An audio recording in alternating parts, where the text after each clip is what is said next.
routeur ASP 2. ASP2, nous avons toutes ces routes statiques. Et nous allons vérifier dans ces routeurs qui n'ont que des, en fait, qui ont des routes, des default routes, show running config.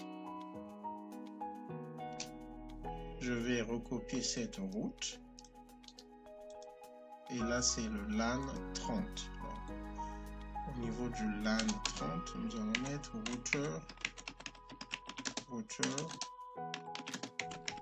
LAN 30. Et nous allons prendre la route que nous y avons mis. Nous allons venir ici. Enable show running config. Et nous allons prendre cette route.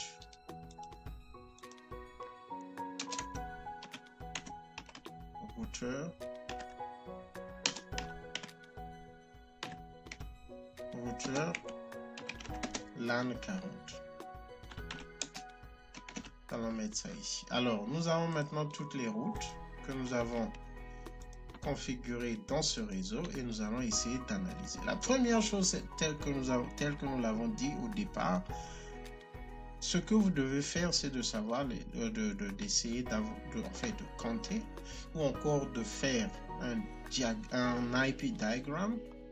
Il est vrai qu'à l'examen, vous n'aurez peut-être pas le temps de saisir toutes ces informations, mais il faut avoir une vue en tête de votre réseau, du nombre de réseaux que vous avez. Donc ça, c'est un réseau, ça, c'est un réseau, ça, c'est un segment. Donc, nous avons 1, 2, 3, 4, 5, 6, 7, 8, 9, 10. Donc, nous avons donc 10 réseaux ou encore 10 sous-réseaux parce que chaque segment est un bloc séparé. Donc, c'est un bloc séparé et donc nous avons 10 réseaux. Donc, ce que vous devez, la première chose, effectivement, vous allez venir, vous allez faire une... par exemple, ce que vous allez faire, c'est de dire, ok, le premier réseau, c'est le 10, 10, 0, c'est le 24. Deuxième, 20, 20, 0, 24. Vous avez le 30, 30, 30, 0, 24. Vous avez le 40, 40, 0, 24. Après, vous avez les segments qui sont au milieu. Donc, nous avons le 200, 200.1.0.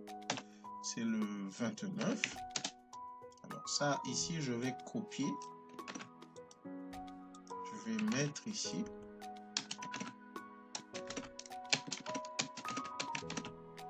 Et cela va me permettre de modifier juste cette valeur. Après, le deuxième, c'est le 8.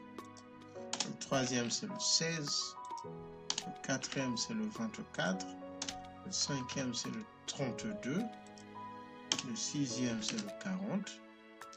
Le septième, c'est le 41. Bon, ça devrait être tout, je pense. Donc, 1, 2, 3, 4, 5, 6. Effectivement, ce qui fait 10.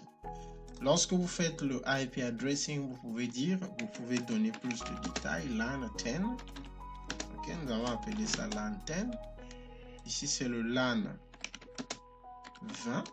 Donc, le réseau local 20. Ici, nous avons le LAN 30, excusez. Et ici, nous avons le LAN 40. Ensuite, nous avons le segment entre le routeur du LAN 10 et le ASP3. Donc, vous pouvez faire R LAN. Donc, R, on va mettre LAN, ok, LAN 10 vers ASP3. Puis vous pouvez faire la même chose ici, R LAN 20 vers ASP3. Ensuite, vous avez un routeur entre ASP3 et ASP1. C'est ce segment, j'espère. Oui, c'est bien celui-là. OK. Et puis, vous avez un segment entre ASP1 et ASP2. Ensuite, vous avez, tel que c'était la première fois pour les deux premiers segments, nous avons un routeur entre le LAN 30 et ASP2. Enfin, c'est le LAN 40 et ASP2. Alors, ici, ça vous donne une idée de tous les réseaux, de tous les segments qui sont dans ce réseau. Et cela vous permet d'être un peu plus détaillé lorsque vous êtes en train de faire la pratique, de savoir comment est-ce qu'il faut planifier. Alors, ce que nous avons fait, tel que vous le remarquez, au niveau des segments, au niveau des réseaux locaux, des LAN, nous n'avons mis le routeur qui est dans le LAN n'a qu'une seule route. C'est la route par défaut, le default route. Le default route veut simplement dire tous les paquets pour lesquels tu n'as pas de destination dans ton IP route table. Donc, je reviens ici, je fais show IP route. Ce routeur, techniquement, en dehors du default route, ce routeur n'a connaissance que de deux réseaux. Le réseau local, donc au travers de l'interface GIG 01, et le réseau de ce segment entre le routeur LAN 10 et le ASP3 au travers de l'interface G00. Alors, ce que le default route veut dire, c'est simplement ceci. Nous disons au routeur, tous les paquets que tu vas recevoir pour lesquels tu n'as aucune idée de la destination, si tu ne sais pas où les envoyer, envoie-les à cette interface. Pourquoi? Parce que lorsque ces paquets vont arriver à ce routeur, nous vérifions au niveau de ce routeur, nous allons faire show IP route, show IP route. Ce routeur a connaissance de tous les autres segments. Donc, ce routeur est connecté au segment G00, où nous avons le segment 6, c'est ici. Oui, c'est ici. Le premier segment, le 1,0, c'est ici. Je vais faire ceci. Ce routeur a connaissance, excusez. Ce routeur a connaissance de ce segment. Ça, c'est grâce. Ok, je vais repartir au routeur, excusez. Ça, c'est grâce à ces deux, en fait, à cette route connected. Dans cette route connected, nous avons la route avec le symbole L, qui est l'adresse IP configurée localement dans le routeur, et le subnet du segment, donc le 200.200.1.0. Le routeur a également connaissance du segment 200.200.1.8, donc ce subnet, et le routeur a enfin connaissance de ce segment au travers de l'interface G02, et c'est le 200.200.1.16. Ok, c'est le 16. Oui. Alors, le routeur a également connaissance du segment 200.200.1.24, c'est ce segment. Le routeur a également connaissance du segment 200.200.1.32, c'est ce segment. Et le routeur a également connaissance du segment 200.200.1.40 au travers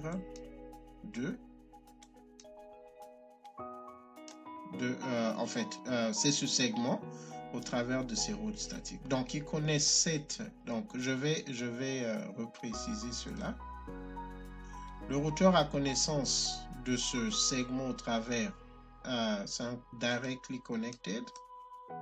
Ici également, c'est un directly connected. Ici également, c'est un directly connected. Mais il a connaissance de ce segment au travers d'une route statique. La connaissance de ce segment au travers d'une route statique et la connaissance de ce segment au travers d'une route statique. Ce routeur a également connaissance de ce segment, okay, de ce segment au travers d'une route statique. Et c'est ce que nous voyons ici. Là. Le segment 20, il a une route statique. C'est ce que nous voyons ici. Je vais déplacer le routeur, ce qui ne sera pas bien, mais bon, je vais faire ceci. Je vais effacer. Et nous voyons également que le routeur a une route pour le 10, le segment 10, donc ce segment et ce segment. Donc, tel que vous pouvez voir, le socle, les routeurs qui ont une vue générale de tout le réseau, ce sont les routeurs qui sont au milieu. Ce sont les trois routeurs. Les trois routeurs. Ce routeur a toutes les routes. Et donc, lui, il envoie. Nous avons dit qu'ici, il y a un default route. Donc, lorsque ces paquets arrivent ici, OK, puisque lui n'a qu'un default route, il envoie tous les paquets ici. Donc, lorsque ce routeur reçoit ces paquets, il vérifie dans son routing table, il a connaissance de toutes les routes. Même si ce sont des routes statiques, mais il a connaissance de toutes les routes. Ce routeur a également la même vue. Nous allons revérifier. Je sais que ce n'est pas vraiment intéressant de saisir le username et le mot de passe à toutefois. Mais nous allons... je vais, à un moment donné, nous allons aussi voir comment est-ce qu'on peut augmenter le temps du idle. Le temps que le routeur peut rester actif sans... lorsqu'il n'est pas utilisé. Alors, nous allons vérifier, nous allons faire show IP route. Et tel que vous le voyez, ce routeur a également une même vue. Du réseau. Trois routes connected et toutes les autres routes sont des routes statiques. Et si nous comptons 1, 2, 3, 4, 5, 6, non, ok, 1, 2, 3, 4, 5, 6, 7, 8,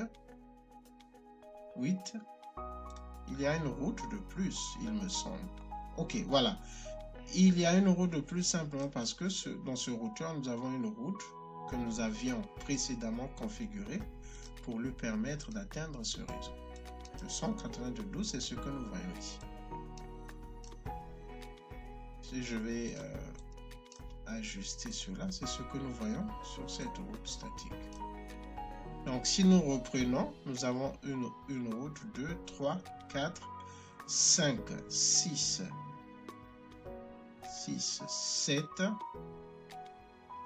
7, ok, et les trois routes. Donc, ce qui fait 10. Donc, nous avons les 3 routes, 7 routes statiques et 3 routes connected. Et c'est lorsque nous revenons ici, là, nous voyons que c'est ce que nous venons de voir, il y a 10 réseaux. Donc, il faut avoir une idée du nombre de réseaux que vous avez. Et si vous voulez activer un routage au niveau de tous les réseaux, les routeurs doivent avoir connaissance de tous les réseaux. Mais ça dépend de la façon que vous voulez le faire. Nous n'avons pas voulu configurer des routes statiques pour tous les segments au niveau des routeurs qui sont des stable. Nous l'avons vu précédemment. Ces routeurs, donc, juste pour continuer à repréciser les choses, ces routeurs sont des stable routers. Ce routeur est instable, ce routeur est instable, ce routeur est instable, ce routeur est... Oh, je suis en train de marquer les PC. Ce routeur est instable, ce routeur est également instable. Ce sont des stables simplement parce que derrière eux, il n'y a pas un réseau, en fait, il n'y a que le réseau local. Donc, derrière eux, il n'y a pas de réseau local. Donc, tous les paquets ne partiront que dans cette direction pour sortir du LAN ou s'arrêter. Il n'y a plus rien derrière. Ce qui est différent de ces routeurs qui ont de ce routeur, par exemple, qui a une route qui va dans cette direction, une route qui va dans cette direction et une route qui va dans cette direction. C'est un peu ça, de façon simple, le concept de stable route. Donc, derrière moi, il n'y a plus rien. Je suis le dernier routeur. Voilà, donc, lorsque les paquets arrivent chez moi, il n'y a pas possibilité, je n'ai pas d'autre route derrière moi. C'est une façon simple d'expliquer le concept de stable route.